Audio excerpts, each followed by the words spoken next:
Hello and welcome to my channel let's learn with Hamid. आपका इस channel पर इस्तकबाल खैर मकदम और मोस्ट वेलकम है। होप आप सब स्वस्थ होंगे, मस्त होंगे, अच्छे से आपकी पढ़ाई चल रही होगी, तैयारी कर रहे होंगे।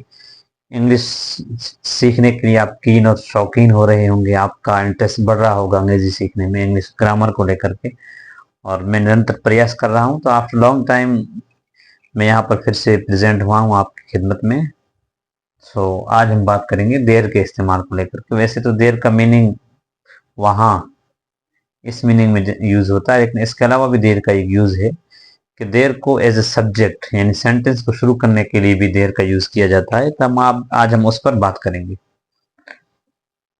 तो जनरली कोई भी सेंटेंस जब संख्या उसमें बतानी होती है, अदद बताना होता है, तो उसके अंदर देर का इस्तेमाल होता है। उस सेंटेंस का प्रारंभ और उसका बिगिनिंग जो है देर से ही होता है, और इस तरीके से वो सेंटेंस बनता है। आइए हम कुछ एग्जाम्पल से समझते हैं देर का इस्तेमाल सेंटेंस के अंदर कैसा होता है, कैसे होता है। तो उसमें एक बात तो ये देखनी है कि हम जिस चीज की संख्या बता रहे हैं, तो वो संख्या है उसके अंदर इतनी है जिसे हम बता रहे हैं। अगर वो सिंगल है, सिंगुलर है, तो देर के साथ इस का इस्तेमाल होगा, और अगर वो प्लूरल है तो देर के साथ में आर का इस्तेमाल होगा। So let's see how the sentence is structured.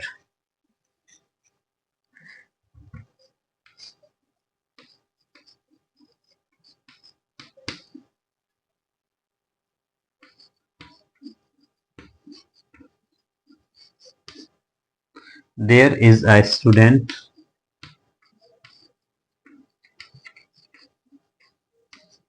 in the class. There is a student in the class. कक्षा के अंदर, क्लास के अंदर एक तालिब इल्म है। अब where in this sentence we are going to tell the number of the student. For example, हम स्टूडेंट का नंबर और संख्या और अदद को बता रहे हैं। एक स्टूडेंट है, सिंगुलर है, यानी स्टूडेंट सिंगुलर है।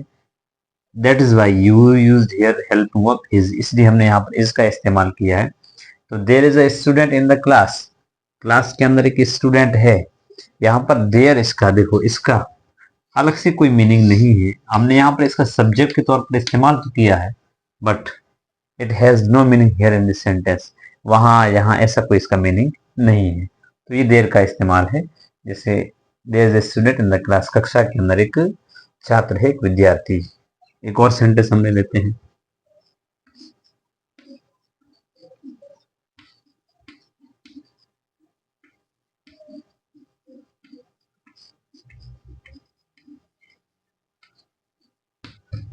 देर are some trees in garden.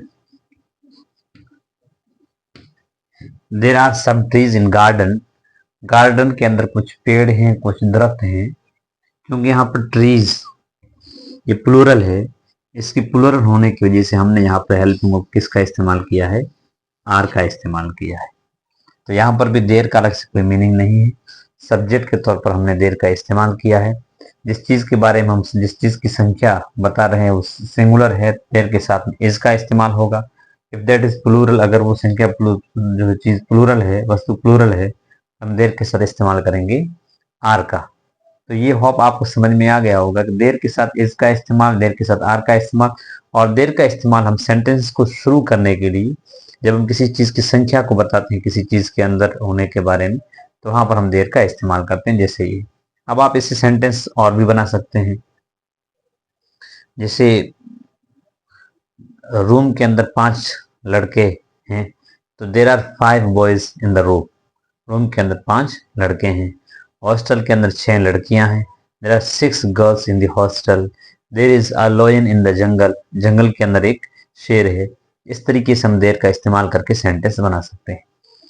अगर हम इसका इंटरोगेटिव सेंटेंस बनाना चाहें, प्रश्नवाचक इस्तिफामिया जुमला अगर बनाना चाहें, तो सिंपली वही तरीका जो आपको पहले मैंने बताया है कि देर से पहले हेल्पिंग वर्ब को, यानी सब्जेक्ट, यहाँ पर सब्जेक्ट तौर पर इसका इस्तेमाल हुआ है, तो देर से पहले हम इसको ले आएंगे। यहाँ पर देर से पहले आर को ले आएंगे। अगर हमें पूछना है क्या क्या क्लास में एक स्टूडेंट है, तो हम कहेंगे is there a student in the class. Are there some trees in the garden. क्या गार्डन में कुछ पेड़ हैं? क्या क्लास में कोई विद्यार्थी, एक विद्यार्थी है? अगर हम कहना कि